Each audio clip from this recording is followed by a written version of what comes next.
Shalom saudara, Tuhan Yesus dalam amanat agung meminta kita untuk memuridkan dan kita sendiri harus menjadi seorang murid. Namun banyak orang yang menganggap menjadi seorang murid itu susah dan tidak menyenangkan. Padahal sesungguhnya hal itu justru sangat berguna bagi kehidupan kita. Oleh karena itu, edisi Voice of Pentecost kali ini kita akan membahas jati diri seorang murid. Dalam bahasa aslinya, murid berarti seseorang yang belajar. Dalam Alkitab, memuridkan adalah cara untuk memperluas kerajaan Allah. Inilah yang Tuhan Yesus lakukan selama pelayanannya di bumi ini. Ia mengajar dan melatih murid-muridnya untuk pada akhirnya diutus menjadi saksi. Dalam kitab para rasul, kita menemukan bahwa para rasul melakukan hal yang sama dengan apa yang Tuhan Yesus lakukan. Sehingga jumlah murid semakin bertambah di seluruh dunia sampai sekarang. Tentunya, hal ini tidak berarti semua orang percaya harus menjadi guru atau pengkhotbah. Namun sebagai murid, kita harus menjadi saksi melalui seluruh aspek kehidupan kita. Sebuah penelitian yang dilakukan oleh Russell McCann dan Marcia Webb pada tahun 2012 menunjukkan bahwa orang yang rajin membaca dan merenungkan firman Tuhan cenderung lebih setia kepada Yesus dan kuat dalam menghadapi tantangan.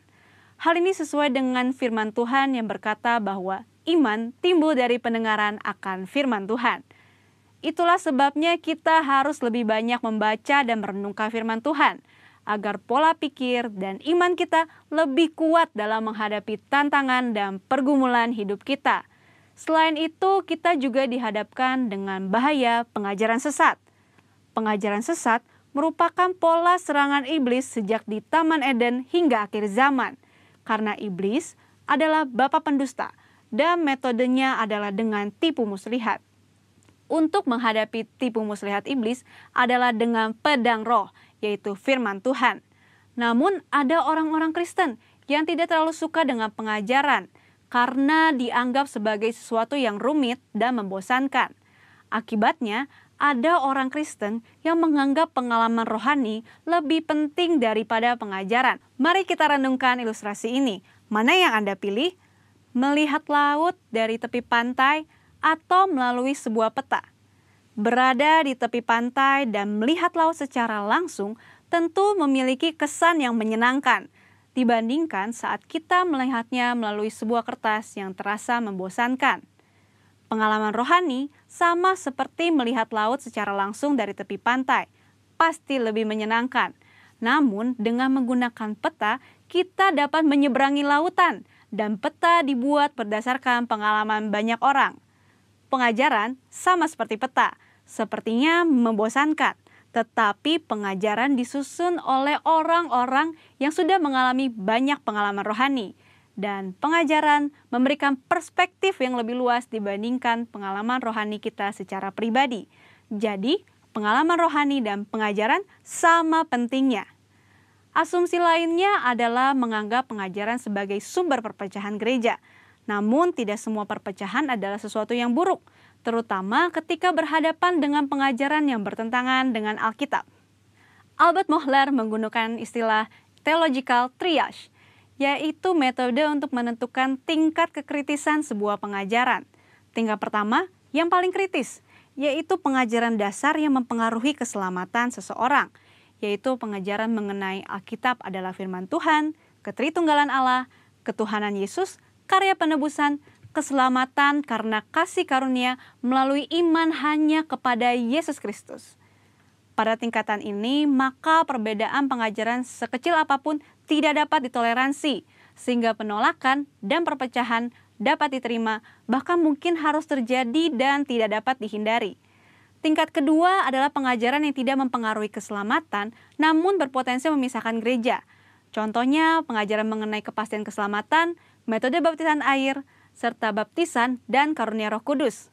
Mungkin saja kita memiliki doktrin yang berbeda dengan gereja non-Pentakostal, namun kita tidak dapat mengatakan bahwa mereka tidak diselamatkan selama mereka percaya kepada Yesus Kristus sebagai Tuhan dan Juru Selamat.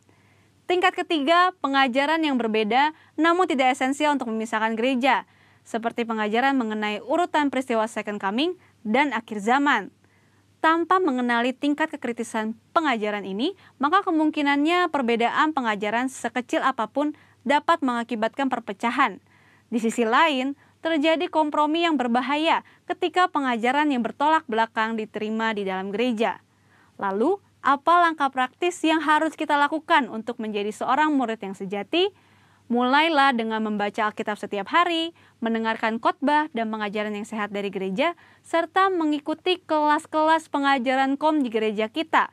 Ingat, seorang murid itu belajar. Belajar adalah sebuah usaha yang memerlukan ketekunan. Tuhan menegur bahkan mengutuk orang yang malas, baik yang malas bekerja maupun yang malas belajar. Marilah kita bertekun dalam pengajaran, dan Tuhan berjanji akan mempertajam telinga kita sebagai seorang murid. Maranatha, Tuhan Yesus memberkati. Shalom, selamat pagi Bapak Ibu Saudara.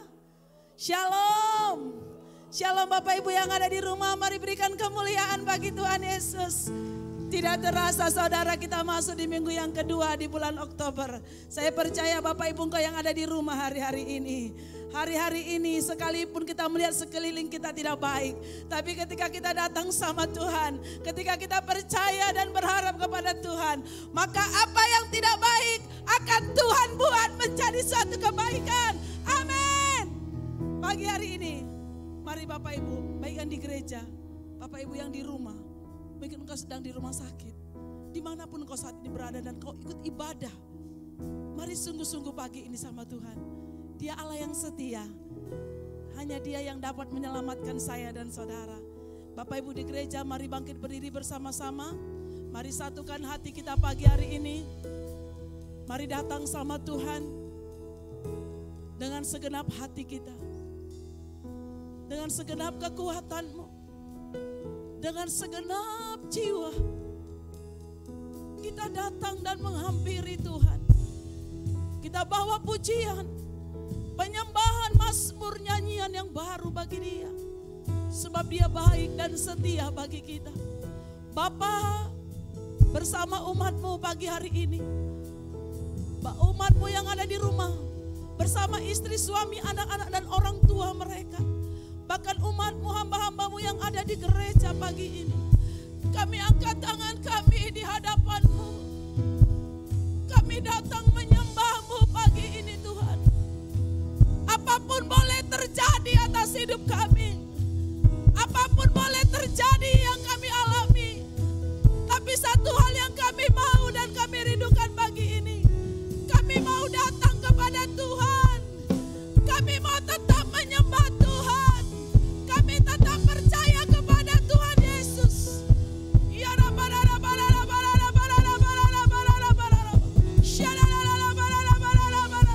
Mari Bapak Ibu yang di rumah, di gereja, angkat tanganmu. Naikkan sembahmu, pujianmu. Katakan terima kasih Tuhan.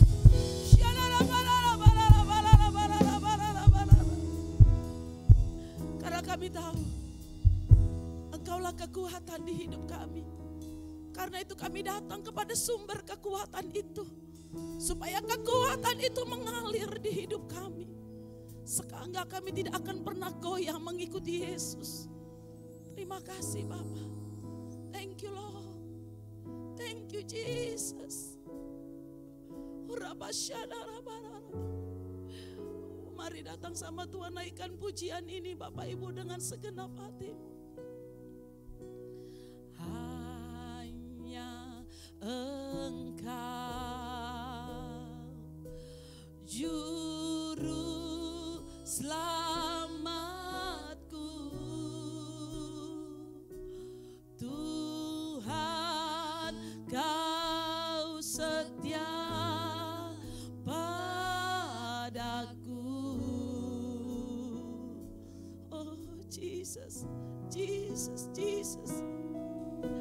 Yang ku pegang hanya janji-Mu, ku percayakan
Silakan duduk kembali Bapak Ibu Saudara. Mari umat Tuhan, semua hamba Tuhan naikkan pujian ini. Hanya Engkau Juru Selamatku,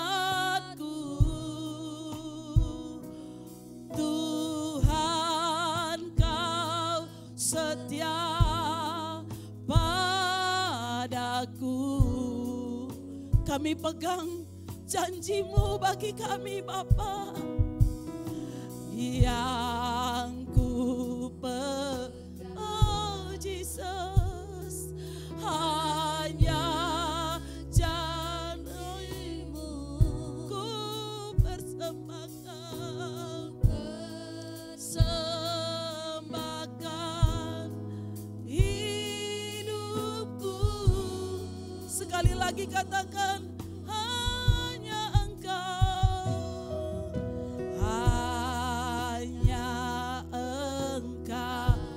katakan, Kaulah juru selamatku Tuhan.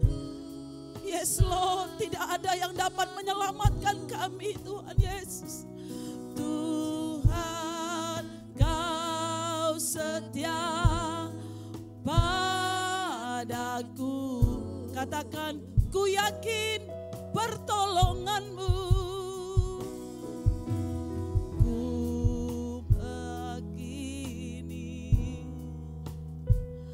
Pertolongan-Mu takkan terlambat, takkan terlambat bagiku. Oh, kami sembah Kau Tuhan, ku sembah Kau Allah. Kami datang menyembah-Mu pagi ini Bapa.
Sekali lagi, Yesus kekuatanku, Yesus kekuatan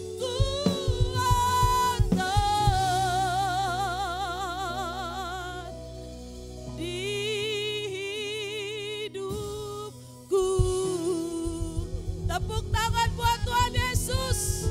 Dialah kekuatan kita, Dialah yang menolong kita, Dia yang sudah menyelamatkan hidup kita, Dia yang menebus dosa-dosa kita, Dia yang menyatakan kasih-Nya bagi kita.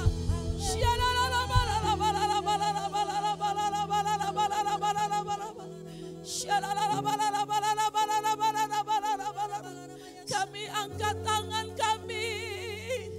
kami angkat suara kami.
kami mau selalu percaya kepadamu.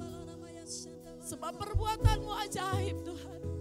Sekalipun kami ada dalam lembah kekelaman, tapi kami tidak akan pernah takut. Sebab Tuhan beserta kami. Sebab Engkau ajaib bagi kami. Kau luar biasa bagi kami. Terima kasih Bapa. Terima kasih. Mari Bapak Ibu, mari bangkit berdiri sama Tuhan. Saya melihat Dia hadir di sini. Saya merasakan Roh Kudus-Nya sedang turun atasmu. Dan akan menyatakan kemuliaan-Nya bagimu. Memberi engkau kekuatan. Sehingga kau mampu melewati hari-hari ini. Karena Yesus yang memberikannya. Ajaib kau Tuhan, penuh kuasa, sanggup pulihkan keadaanmu. Tuhan Yesus, dalam tanganmu seluruh hidupku tak akan goyah.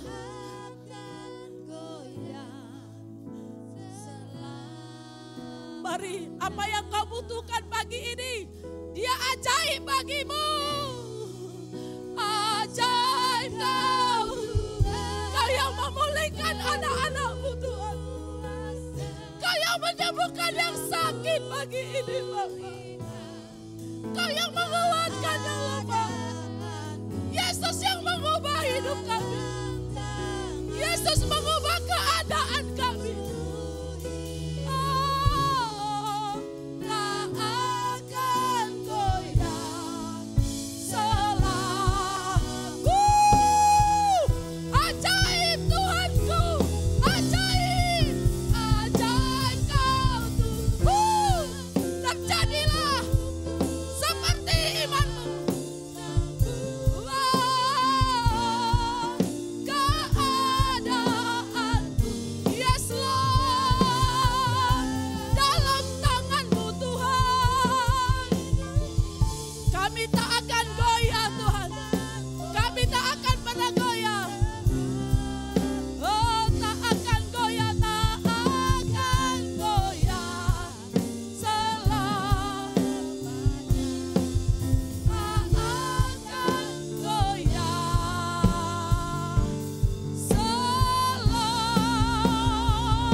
Segala roh ketakutan, segala roh kekhawatiran, pagi ini kami katakan engkau enyah dari hidup kami.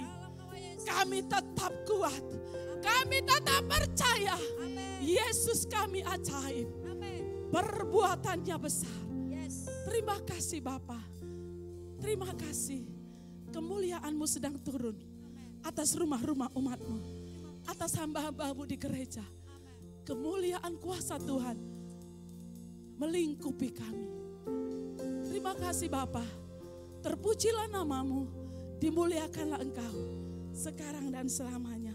Di dalam nama Tuhan Yesus, mari setiap kita yang sudah diubahkan keadaanmu pagi ini, mari sama-sama katakan amin.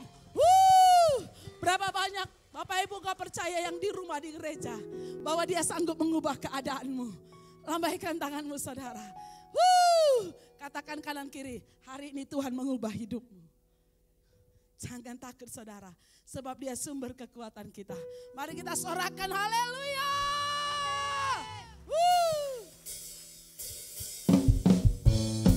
Mari tepuk tangan bersama-sama saudara. Kita mau bernyanyi bermazmur bagi Tuhan. Sebab Dia kekuatan kita. Yesus kau kekuatan di hidupku. Mari katakan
Haleluya, puji Tuhan. Shalom Bapak Ibu Saudara kasih dalam Tuhan. Puji Tuhan, oleh anugerah Tuhan saya boleh menyampaikan kebenaran firman Tuhan kepada jemaat GBI Cikarang Baru, ya, New Cikarang Church. Haleluya, terima kasih buat Ibu Erni atas kesempatan yang diberikan kepada saya. Baik Bapak Ibu Saudara kasih dalam Tuhan, sebelum kita merenungkan bersama-sama kebenaran firman Tuhan, saya ajak kita semua untuk berdoa. Mari kita berdoa. Bapa Surgawi, terima kasih ya Tuhan buat anugerah-Mu. Di kesempatan ini kembali ya Tuhan, kami ada sebagaimana kami adanya. Kami sadar betul bahwa itu semua karena kasih dan anugerah Tuhan dalam kehidupan kami. Dan terima kasih untuk kesempatan kami boleh beribadah. Dan saatnya Tuhan kami akan mendengarkan firman-Mu. Biarlah Roh Kudus menerangi hati dan pikiran kami, sehingga pemberitaan firman Tuhan pada saat ini tidak kembali dengan percuma, tidak kembali dengan sia-sia, tetapi mengerjakan kehendak Tuhan dalam hidup kami, sehingga hidup kami semakin dibaharui, hidup kami semakin dituntun oleh Tuhan, sehingga kami pun dapat berjalan dalam terang firman Tuhan setiap hari. Urapi hamba-Mu yang akan menyampaikan isi hati-Mu Bapa, sehingga kami semua pun diberkati oleh Tuhan. Dalam nama Tuhan Yesus, kami alaskan doa kami ini. Haleluya. Amin. Haleluya. Puji Tuhan. Haleluya. Bapak Ibu Saudara kasih dalam Tuhan, perkenalkan nama saya Pendeta Indra Sigarlaki. Sehari-harinya saya melayani di Gereja Bethel Indonesia Glow, Jemaat Cibubur. Dan sekali lagi saya ucapkan terima kasih untuk kesempatan yang diberikan kepada saya untuk membagikan firman Tuhan bagi kita semua. Haleluya. Nah, Bapak Ibu Saudara kasih dalam Tuhan, tentunya setiap kita mengalami goncangan dalam kehidupan kita di tengah-tengah pandemi corona ini. Saya mengerti banyak orang yang mengalami pergumulan yang berat, ya, banyak orang mengalami hidup yang sulit di saat-saat pandemi ini karena segala sesuatunya tergoncangkan, ya, dan baik dari ekonomi maupun sosial, kesehatan, dan semuanya dengan pandemi corona ini. Tetapi saudara kasih dalam Tuhan, Yesus yang kita sembah, Yesus yang tidak pernah meninggalkan kita. Amin. Saya yakin dan percaya di dalam Yesus segala sesuatu, segala perkara dapat kita tanggung di dalam Dia yang memberi kekuatan kepada kita. Itu sebabnya masalah boleh ada, badai boleh ada, tetapi kembali lagi kepada diri kita. Bagaimana respon kita? Ya, bagaimana kita menyikapi keadaan yang sulit, keadaan yang sangat membuat kesesakan dalam kehidupan kita. Tetapi saudara kasih dalam Tuhan, asalkan kita percaya, asalkan kita andalkan Tuhan Yesus. Ketika respon kita, tanggung jawab kita yang sebagai orang percaya kita lakukan dengan sungguh-sungguh kepada Tuhan, saya yakin dan percaya kita semua pasti melewati badai ini dengan kemenangan yang berasal daripada Tuhan. Haleluya. Nah, baik Bapak Ibu Saudara kasih dalam Tuhan, saya ajak kita semua untuk membuka firman Tuhan, dan tema khotbah saya pada kesempatan ini adalah melewati masa kesesakan. Haleluya. Nah, saudara kasih dalam Tuhan, saya bangga ya memiliki Alkitab karena firman Tuhan ya dan amin. Firman Tuhan itu memberikan jalan keluar dari setiap masalah kehidupan kita. Dan hari ini kita mau belajar bagaimana kita melewati di masa-masa kesesakan. Haleluya. Kita buka firman Tuhan di dalam 2 Tawarik pasal yang ke-15 ayat 1 sampai dengan ayatnya yang ke-19. Asaria bin Oded dihinggapi roh Allah. Ia pergi menemui Asa dan berkata kepadanya, "Dengarlah kepadaku Asa dan seluruh Yehuda dan Benyamin. Tuhan beserta dengan kamu, bila mana kamu beserta dengan dia. Bila mana kamu mencarinya, ia berkenan ditemui olehmu. Tetapi bila mana kamu meninggalkannya, kamu akan ditinggalkannya." Ayat 3, lama sekali Israel tanpa Allah yang benar. tanpa ajaran daripada imam, dan tanpa hukum. Tetapi dalam kesesakan mereka berbalik kepada Tuhan, Allah yang orang Israel. Mereka mencarinya dan ia berkenan ditemui oleh mereka. Ayat 5. Pada zaman itu tidak dapat orang pergi dan pulang dengan selamat, karena terdapat kekacauan yang besar di antara segenap penduduk daerah-daerah. Bangsa menghancurkan bangsa, kota menghancurkan kota, karena Allah mengacaukan mereka dengan berbagai-bagai kesesakan. Ayat 7, tetapi kamu ini kuatkanlah hatimu, jangan lemah semangatmu, karena ada upah bagi usahamu. Ayat 8, ketika Asa mendengar perkataan nubuat yang diucapkan oleh Nabi Asaria bin Oded itu, ia menguatkan hatinya dan menyingkirkan dewa-dewa kejijikan dari seluruh tanah Yehuda dan Benyamin, dan dari kota-kota yang direbutnya di pegunungan Efraim. Ia membaharui mesbah Tuhan yang ada di dalam balai bait suci Tuhan. Ayat 9, ia mengumpulkan seluruh Yehuda dan Benyamin dan orang-orang Efraim, Manasye dan Simeon yang tinggal di antara mereka sebagai orang asing. Sebab dari Israel banyak yang menyeberang memihak kepadanya ketika mereka melihat bahwa Tuhan Allahnya beserta dengan dia. Ayat 10, mereka berkumpul di Yerusalem pada bulan ketiga tahun ke-15 dari pemerintahan Asa. Ayat 11, pada hari itu mereka mempersembahkan kepada Tuhan 700 lembu sapi dan 7.000 kambing domba dari jarahan yang mereka bawa pulang. Ayat 12, mereka mengadakan perjanjian untuk mencari Tuhan Allah nenek moyang mereka dengan segenap hati dan jiwa.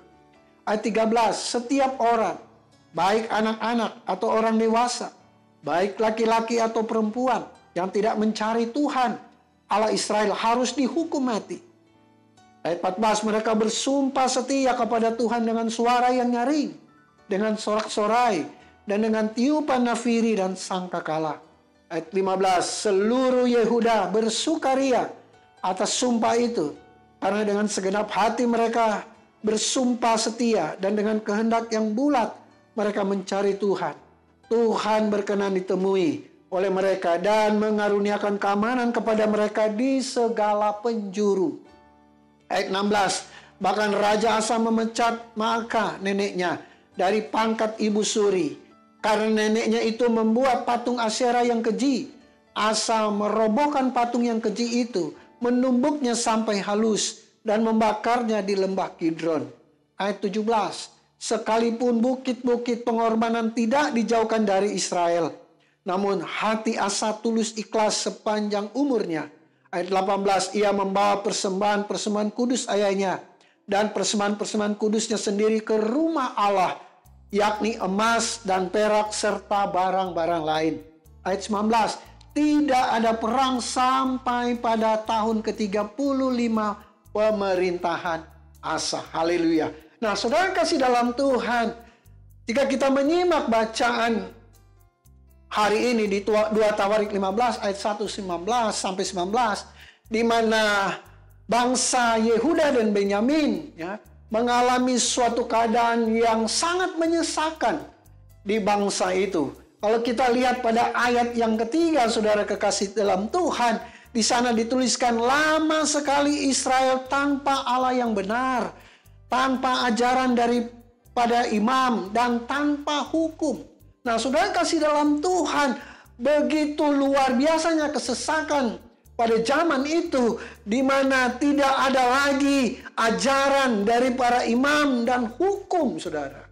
Artinya di sini bukan Allah tidak berfirman, bukan Allah membiarkan mereka, tetapi bangsa itu, bangsa Yehuda dan Benyamin, mereka sudah berpaling daripada Tuhan. Itu sebabnya Tuhan izinkan mereka mengalami berbagai-bagai kesesakan. Salah satunya adalah mereka tanpa menerima ajaran dari para imam dan tanpa hukum, tidak ada norma lagi. Saudara bayangkan kalau suatu negara tanpa hukum. Wah, begitu kacaunya, ya. Yang kuat akan menjadi kuat, yang lemah akan tertindas. Sehingga akan terjadi hukum rimba. Ya. Yang kuat akan menang, yang kalah akan tertindas. Karena tanpa norma, tanpa hukum. Nah kalau kita lihat lagi saudara kasih dalam Tuhan di ayat yang kelima. Apa yang firman Tuhan katakan? Pada zaman itu tidak dapat orang pergi dan pulang dengan selamat. Karena terdapat kekacauan yang besar di antara segenap penduduk daerah-daerah. Wow. Saudara kasih dalam Tuhan, tidak ada keamanan di bangsa itu. Orang pergi dan pulang tidak selamat, saudara. Wow, betapa begitu mengerikan suatu keadaan pada zaman itu, saudara. Kemudian ayat ke-6, bangsa menghancurkan bangsa, kota menghancurkan kota, karena Allah mengacaukan mereka dengan berbagai-bagai kesesakan. Bangsa menghancurkan bangsa, ya. Kota menghancurkan kota. Berarti keadaan ini begitu luar biasa. Bukan saja terjadi di dalam wilayah kerajaan Yehuda dan Benyamin saja. Tetapi bangsa menghancurkan bangsa. Artinya ini juga terjadi di luar negeri. Ya, di bangsa-bangsa yang lain. Nah saudara kasih dalam Tuhan. Keadaan yang begitu menyesakan. Dan Tuhan izinkan itu terjadi. Kalau kita bandingkan dengan keadaan kita sekarang ini. Ya, banyak orang mengalami kesesakan dengan COVID-19 ini. Sejak April, Presiden sudah mencanangkan bahwa COVID-19 ini sudah menjadi pandemi di bangsa kita. Ya. Begitu banyak kesesakan yang dialami oleh setiap kita. Ya. Ada yang usahanya bangkrut, ya. Ada yang di PHK, dan lain sebagainya sudah kasih dalam Tuhan. Tetapi kalau kita bandingkan dengan apa yang terjadi di bangsa Yehuda dan Benyamin, ya, kita tidak begitu parah dibandingkan mereka. Tetapi saudara kasih dalam Tuhan, kalau kita tadi melihat di ayat yang terakhir, ayat yang ke-19, Tuhan pulihkan keadaan itu. Karena apa? Karena Asa. Dia raja yang luar biasa, dia melakukan hal-hal yang benar di mata Tuhan. Nah, saudara kasih dalam Tuhan, dari bacaan ini, saya pelajari ada 7 hal, ya, bagaimana kita bisa melewati masa-masa kesesakan dalam kehidupan kita. Ayo kita perhatikan di ayat yang ke-8 dari bacaan ini. Ayat ke-8 di sana dituliskan, ketika Asa mendengar perkataan nubuat yang diucapkan oleh Nabi Asaria bin Oded itu, ia menguatkan hatinya. Nah, jadi saudara kasih dalam Tuhan, yang pertama saya pelajari bagaimana kita bisa melewati di masa-masa yang penuh dengan kesesakan ini. Yang pertama, bahwa kita harus memiliki hati yang mau dengar-dengaran akan firman Tuhan. Di tengah-tengah bangsa, ya, yang sudah tidak memiliki Allah yang benar, bahkan mereka tanpa ajaran daripada imam dan tanpa hukum. Tetapi ada seorang pribadi bernama Asa, Raja Asa.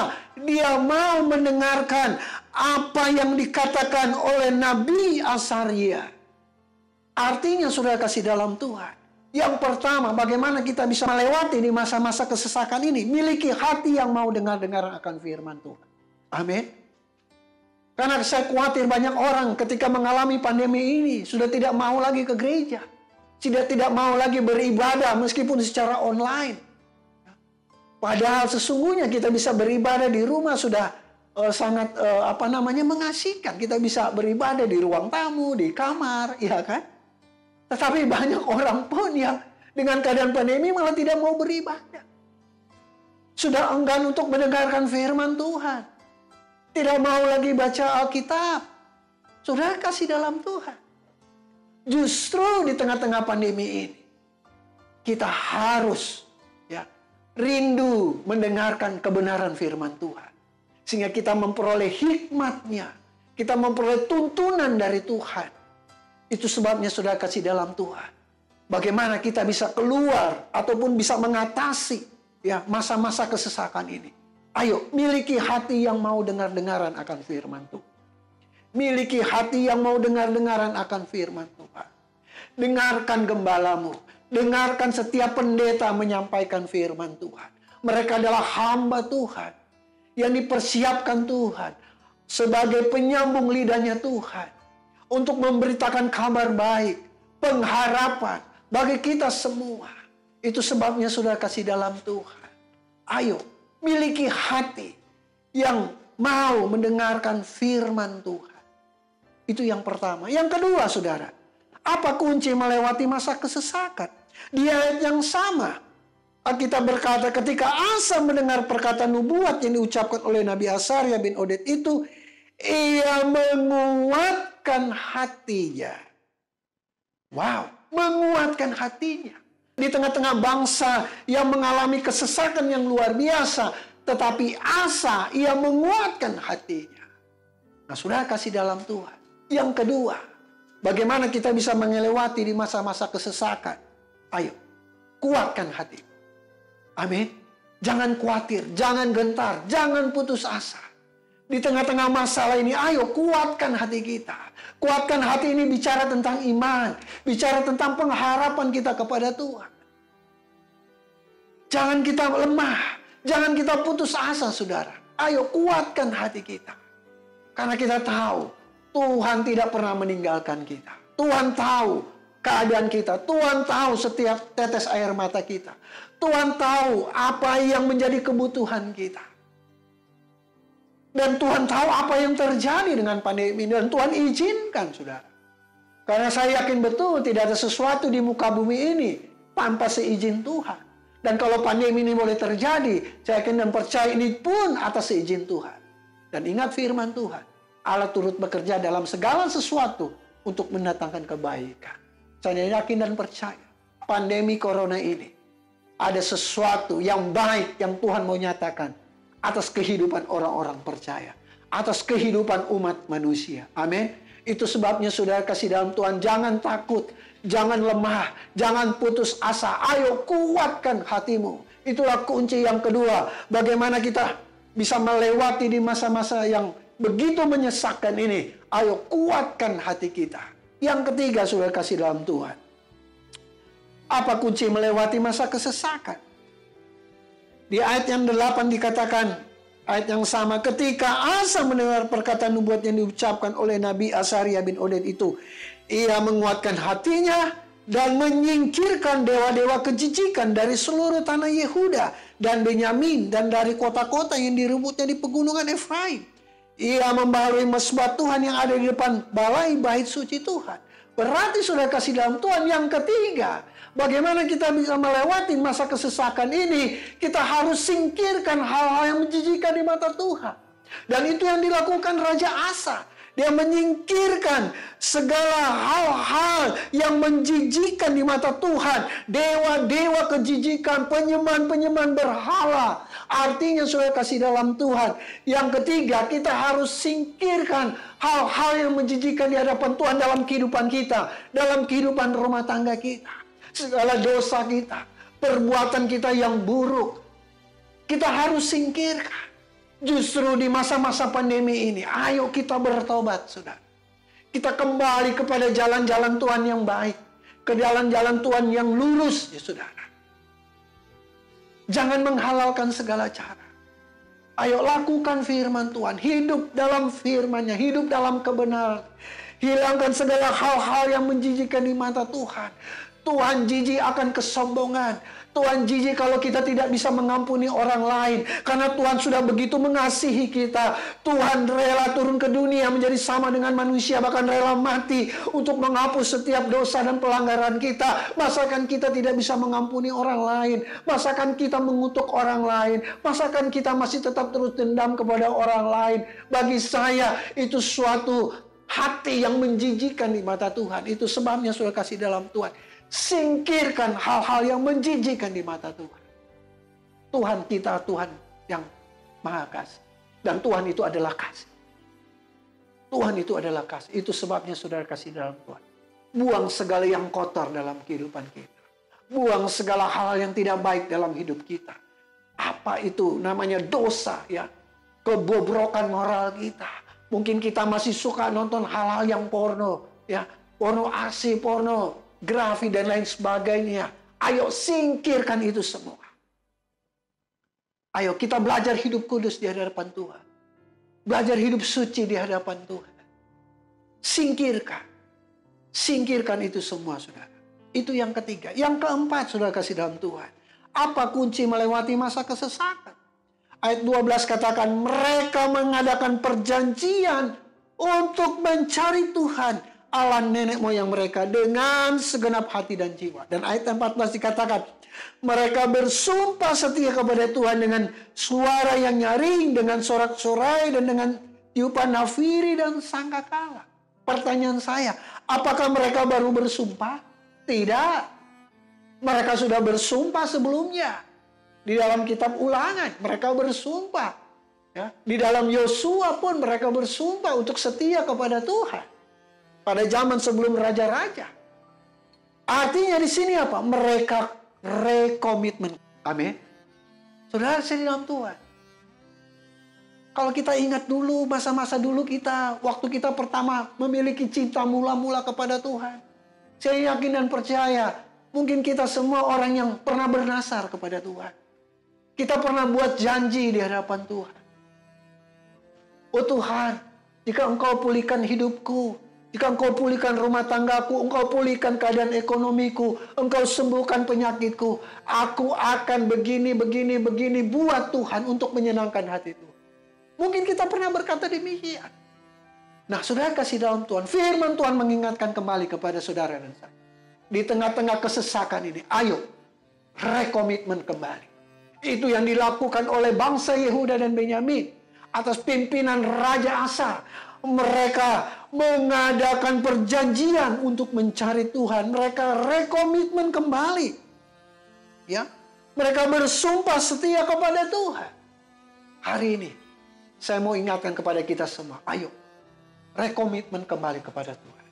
Katakan kepada Tuhan, Tuhan, aku mau hidup dalam jalan-jalan.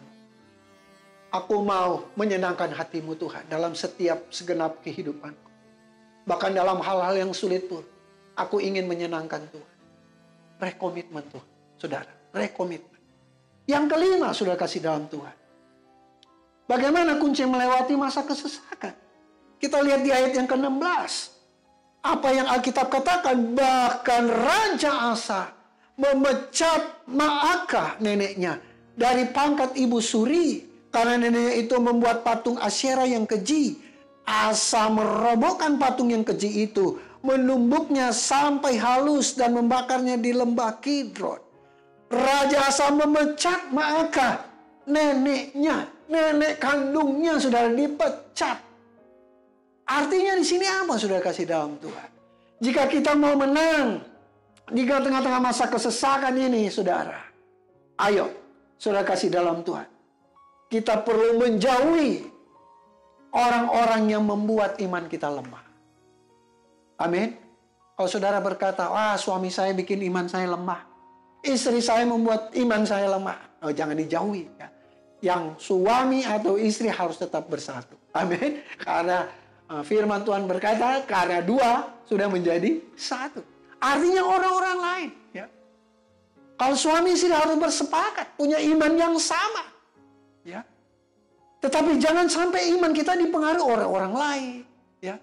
Oleh sahabat kita, tetangga kita, ya, kerabat kita. Kadang-kadang orang lain iblis pakai ya untuk mengganggu kita, untuk menjauhkan hubungan kita dengan Tuhan. Hari ini firman Tuhan mengingatkan, ayo, kita harus bijaksana dalam bergaul. Kita harus bijaksana dalam membangun hubungan dengan orang lain. Kalau ada orang-orang yang ingin melemahkan iman kita, ayo singkirkan mereka.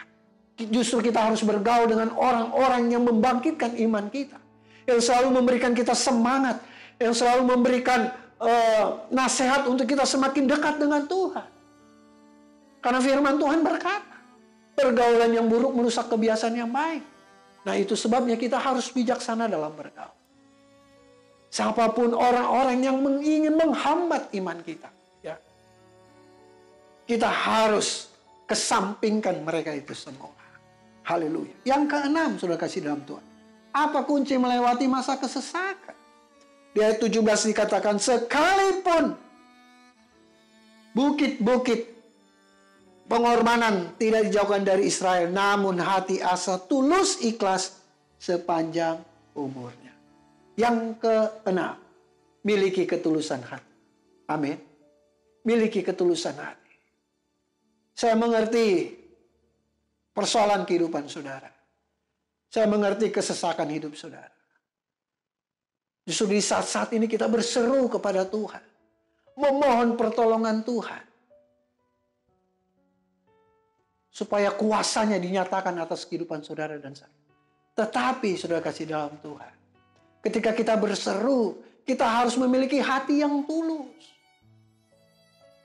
Karena banyak orang memohon ketika dia butuh Tuhan, dia berseru, dia menangis. Tetapi ketika keadaan sudah nyaman, ketika dia sudah diberkati, ketika kehidupannya baik-baik saja, dia sudah melupakan Tuhan. Nah, ini maksud saya. Banyak orang tidak tulus ketika susah cari Tuhan. Ketika senang mulai meninggalkan Tuhan. Ketika susah rajin beribadah. Ya. Tetapi ketika kehidupan sudah nyaman, segala sesuatunya ada, mulai meninggalkan Tuhan. Mulai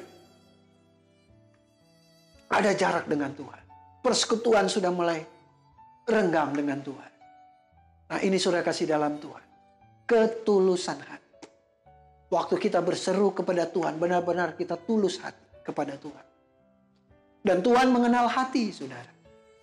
Tuhan sangat mengenal hati kita. Tuhan tahu ketulusan hati kita. Itu sebabnya saudara kasih dalam tulus. Karena tidak ada yang tersembunyi di mata Tuhan. Itu sebabnya, ayo miliki hati yang tulus. Kalau engkau sungguh-sungguh mengasihi Yesus, kalau engkau sungguh-sungguh mengasihi Tuhan Allahmu, ya, tempatkan Allah, Tuhan Yesus itu segala-galanya dalam kehidupan kita. Masalah boleh ada, pergumulan boleh ada, tetapi hubungan kita dengan Tuhan Yesus, hubungan kita dengan Allah Bapa harus kita terus jaga, saudara. Jaga terus hubungan itu. Itulah ketulusan. Apapun yang kita hadapi, pergumulan sebesar apapun, tetapi kita tetap konsisten hubungan kita dengan Tuhan. Karena kita dengan tulus hati mengasihi Dia. Selanjutnya saudara kasih dalam Tuhan. Yang terakhir, yang ketujuh. Bagaimana melewati masa kesesakan? Ayat 18 firman Tuhan berkata, Ia membawa persembahan-persembahan kudus ayahnya. Dan persembahan-persembahan kudusnya sendiri ke rumah Allah. Yakni emas dan perak serta barang-barang lain. Nah, saudara kasih dalam Tuhan, Asa membawa persembahan kudus ayahnya dan persembahan kudusnya sendiri ke rumah Allah. Yaitu apa? Emas dan perak. Ini berbicara tentang apa? Persembahan yang terbaik yang diberikan kepada Tuhan ke rumah Allah.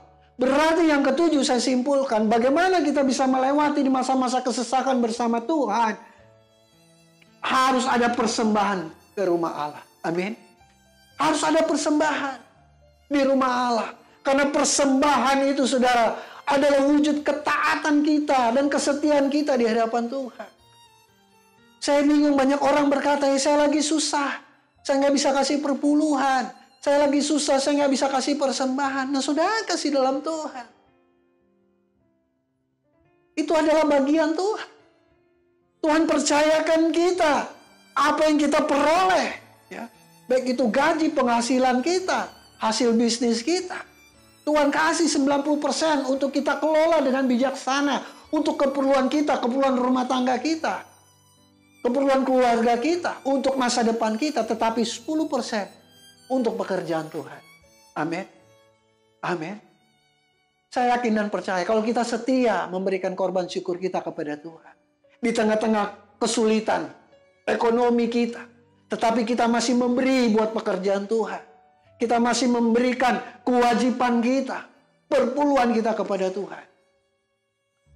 Tuhan tidak buta. Tuhan tahu pengorbanan kita. Bahkan Tuhan menggantikan berlipat kali ganda. Amin. Apa yang kau tabur engkau akan menuai. Kau menabur dengan kebaikan. Kau memberikan persembahan buat Tuhan. Supaya pekerjaan Tuhan boleh terus berjalan. Kau akan menuai. Kau akan menuai. Mau saudara, saya sampaikan ini bukan karena ada pesan sponsor. Tidak. Karena ini kebenaran firman Tuhan. Dan ini yang dilakukan Raja Asa. Ia mempersembahkan persembahan kudusnya sendiri ke rumah Allah. Di tengah-tengah kesesakan. Di tengah-tengah pergumulan yang berat bangsa itu. Dia masih memberikan persembahan yang terbaik buat Tuhan. Dia bawa ke rumah Tuhan. Ke bait Allah. Nah, hari ini saudara kasih dalam Tuhan. Sekali lagi saya ingin mengulang. 7 hal penting yang harus kita ingat. Untuk kita dapat melewati di masa-masa kesesakan. Yang pertama, miliki hati yang mau dengar-dengaran akan firman Tuhan. Rindu akan firman-Nya, haus dan lapar akan firman-Nya, saudara. Yang kedua, kuatkan hati. Ya, jangan lemah, jangan putus asa. Di tengah-tengah pergumulan ini, Tuhan tahu bahwa pergumulan yang kita hadapi tidak melebihi kekuatan kita. Itu kata Alkitab. Artinya, sesungguhnya kita sanggup, kita kuat. Persoalannya bukan bisa atau tidak bisa. Apa kita mau atau tidak mau. Kalau kita mau ya melewati ini bersama Tuhan, kita cakap menanggung segala perkara karena Tuhan. Amin. Yang ketiga, singkirkan hal-hal yang menjijikkan di mata Tuhan. Amin. Singkirkan hal-hal yang tidak baik dalam dirimu, karaktermu, perbuatan dosamu. Singkirkan itu semua. Yang keempat, rekomitmen. Ya, ayo, ambil lagi komitmen kepada Tuhan. Dulu kita pernah komitmen kepada Tuhan. Tuhan, aku mau menyenangkan hati Tuhan. Tetapi ayo, di tengah-tengah masa kesesakan, di pandemi corona ini, kita pun harus tetap komitmen. Kita yang sudah lupa dengan komitmen kita, ayo rekomitmen lagi kepada Tuhan. Dan yang kelima, jauhkan orang-orang yang membuat iman kita jauh dari Tuhan. Dan yang keenam, miliki ketulusan hati. Dan yang ketujuh, ada persembahan ke rumah Allah. Ya, ayo berikan korban syukur kita kepada Tuhan. Tuhan tidak pernah berhutang. Dan saudara akan lihat, Tuhan akan menepati janjinya. Hidup saudara akan diberkati. Amin untuk firman Tuhan. Mari kita tundukkan kepala, kita berdoa. Bapa Surgawi, terima kasih ya Tuhan. Untuk kebenaran firman Tuhan yang boleh kami dengarkan bersama saat ini. Biarlah Roh Kudus yang memampukan kami untuk memahami, mengerti, dan melakukan apa yang menjadi firman Tuhan saat ini. Sehingga kami boleh melewati masa-masa kesesakan bersama Tuhan. Karena kami berjalan sesuai dengan firman-Mu Tuhan. Terima kasih Bapa. Hamba berdoa bagi setiap jemaat-Mu Tuhan. Jemaat GBI Cikarang Baru. New Cikarang Church. Tuhan berkati setiap mereka yang bergumul dengan keuangan, mereka yang bergumul dengan ekonomi. Hamba berdoa Tuhan dalam nama Tuhan Yesus. Biar Tuhan bukakan tingkap-tingkat langit. Tuhan bukakan jalan. Pintu-pintu terbuka.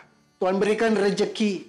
Mereka tidak kekurangan makan dan minum. Tuhan berkati menurut kekayaan kemuliaan-Mu Bapa. Di dalam nama Tuhan Yesus. Tuhan menolong, Tuhan yang memberkati. Bahkan hamba juga berdoa buat mereka yang sakit. Mungkin mereka yang mengikuti ibadah ini di rumah sakit karena terpapar dengan COVID-19 ataupun dengan segala macam penyakit. Tuhan, hamba berdoa dalam nama Tuhan Yesus. Hamba perkatakan firman, oleh bilur-bilur-Mu yang sakit disembuhkan. Saat ini juga kuasa Tuhan dinyatakan. Kuasa Tuhan menjamah setiap mereka yang sakit. Ayo Bapak Ibu yang sakit, taruh tangan kananmu di bagian tubuh yang sakit. Dan imani oleh kuasa Tuhan, oleh bilur-bilur Tuhan Yesus, penyakitmu disembuhkan. Di dalam nama Tuhan Yesus saat ini juga. Roh Kudus bekerja, menjamah, menyembuhkan. Di dalam nama Tuhan Yesus. Dalam nama Tuhan Yesus. Terima kasih Bapak. Hamba juga berdoa. Buat mereka yang mungkin bertahun-tahun lamanya menantikan seorang anak di tengah-tengah rumah tangga mereka. Hamba juga mengucapkan berkat dalam nama Tuhan Yesus. Biar di tahun depan Tuhan berkati. Tuhan berikan keturunan ilahi bagi setiap keluarga yang membutuhkan. Setiap keluarga yang mengharapkan kuasa Tuhan di dalam nama Tuhan Yesus. Tahun depan. Setiap mereka merindukan keturunan. Dianugerahkan Tuhan di dalam nama Tuhan Yesus. Mereka yang bergumul dengan teman pasangan hidup. Hamba berdoa dalam nama Tuhan Yesus. Tuhan berikan teman yang sepadan, yang terbaik di dalam nama Tuhan Yesus. Kasih Allah melawat, kuasa Tuhan dinyatakan di dalam nama Tuhan Yesus. Terima kasih Tuhan, berkati seluruh jemaat-Mu, Gereja Betel Indonesia Cikarang Baru, dalam nama Tuhan Yesus. Apapun yang menjadi pergumulan mereka Tuhan, rumah tangga, bahkan mungkin mereka yang diambang perceraian, di dalam nama Tuhan Yesus, Tuhan pulihkan setiap rumah tangga yang ada. Mereka sudah mengalami keretakan dalam rumah tangga, Tuhan ikat kembali dengan kasih-Mu Tuhan. Karena firman-Mu berkata bahwa apa yang dipersatukan Tuhan tidak dapat dipisahkan oleh manusia. Dan biarlah firman Tuhan itu tergenapi bagi setiap umat Tuhan. Mereka yang sudah mengalami keretakan dalam rumah tangga, kasih Kristus melanda, kasih Kristus melawat setiap rumah tangga yang diambang kehancuran, mengikat kembali sehingga ada saling mengasihi satu dengan yang lain di dalam nama Tuhan Yesus. Dalam nama Tuhan Yesus. Mereka yang bergumul dengan bisnis, usahanya yang sudah diambang kehancuran, dalam nama Tuhan Yesus, Tuhan tolong, Tuhan berkati di dalam nama Tuhan Yesus. Karena kami pegang janji firman Tuhan, bulu yang terkulai tidak Kau patahkan, sumbu yang pudar tidak Kau padamkan. Dan biarlah janji firman Tuhan tergenapi di dalam nama Tuhan Yesus. Berkati jemaat-Mu, berkati gereja-Mu ya Tuhan. Di tengah-tengah pandemi corona ini, biar gereja-Mu GBI Cikarang Baru ini terus ya Tuhan berkarya, terus melakukan tugas panggilannya sebagai gereja, mewartakan Injil, kabar keselamatan, melengkapi setiap umat Tuhan dengan pengajaran-pengajaran, dengan pemuritan-pemuritan yang Tuhan yang benar seturut dengan kehendak-Mu di dalam nama Tuhan Yesus. Gembala, bahkan seluruh pengurus yang ada, Tuhan berkati. Setiap rumah tangga mereka juga Tuhan berkati. Di dalam nama Tuhan Yesus, apa yang mereka perbuat, Tuhan buat berhasil di dalam nama Tuhan Yesus. Terima kasih Bapa, terima kasih Tuhan Yesus. Inilah doa kami Bapa. Dan kami juga mau berdoa bersyafaat buat bangsa dan negara kami yang sedang bergumul dengan pandemi COVID-19 ini, bahkan bangsa-bangsa di dunia. Biarlah Tuhan melawat ya Tuhan bangsa kami, bahkan seluruh bangsa di dunia. Kami tahu ini virus ini ada. Tuhan yang mengizinkan ini terjadi supaya setiap umat manusia bertobat, setiap umat manusia boleh menerima Yesus sebagai Tuhan dan Juru Selamat. Di dalam nama Tuhan Yesus, pulihkan ya Tuhan bangsa kami, pulihkan bangsa-bangsa, pemerintah kami, Bapak Presiden kami, Bapak Jokowi, bahkan Wakil Presiden, seluruh kabinet menteri, saudara-saudara kami yang di MPR, di DPR, bahkan saudara-saudara kami di aparat keamanan, baik TNI maupun Polri, bahkan di gugus tugas, di BNPB. Tuhan berkati setiap upaya mereka, Tuhan berikan hikmat, pakai mereka sebagai kepanjangan tangan-Mu Tuhan, sampai ke pemerintahan yang terendah sekalipun. Tuhan pakai mereka sebagai alat-Mu Tuhan, untuk memulihkan keadaan di bangsa kami. Terima kasih Tuhan, tim medis, para dokter, para perawat, mereka yang bekerja di rumah sakit. Tuhan jaga, Tuhan lindungi. Di dalam nama Tuhan Yesus, APD ilahi ada dalam diri mereka, sehingga mereka juga tidak terpapar dengan COVID-19 dalam nama Tuhan Yesus. Mereka yang terpapar, Tuhan sembuhkan di dalam nama Tuhan Yesus. Terima kasih Bapa, terima kasih Tuhan Yesus. Inilah doa kami, inilah harapan kami, inilah permohonan kami, yang kami naikkan dan kami alaskan di dalam satu nama. Nama yang ajaib, nama yang luar biasa, nama yang manis, yaitu Yesus Kristus Tuhan, yang adalah Tuhan dan Juru Selamat kami yang hidup. Haleluya. Amin. Amin. Haleluya. Tuhan Yesus memberkati kita semua. Shalom. Ya, puji nama Tuhan. Bapak Ibu Saudara, kita sudah mendengarkan firman Tuhan. Bagi Bapak Ibu yang ingin memberikan persembahan, boleh memberikannya lewat nomor rekening gereja, bahkan dengan QR, dengan aplikasi Dana, GoPay, dan OVO, dan lain-lain. Kalau Bapak Ibu punya waktu, boleh juga membawa persembahan ke sekretariat gereja dengan jam-jam kerja gereja kita di tempat ini. Baiklah, kita akan mengakhiri ibadah kita dalam doa syafaat. Mari kita datang sama Tuhan.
Haleluya Tuhan Yesus, haleluya. Mari setiap kita berharap hanya kepada Tuhan Yesus Kristus. Jemaat yang dikasihi Tuhan, demikianlah firman Tuhan. Tuhan memberkati engkau dan melindungi engkau. Tuhan menyinari engkau dengan wajah-Nya dan memberi engkau kasih karunia. Tuhan menghadapkan wajah-Nya kepadamu dan memberi engkau damai sejahtera. Jemaat yang terkasih, terimalah berkat daripada Allah Bapa, kasih daripada Tuhan Yesus Kristus yang melimpah-limpah, serta persekutuan dalam Roh Kudus, menyertai kita mulai hari ini sampai selama-lamanya. Mari yang percaya dan diberkati Tuhan sama-sama katakan, amin. Shalom, selamat hari Minggu, Tuhan Yesus memberkati kita semua. Amin.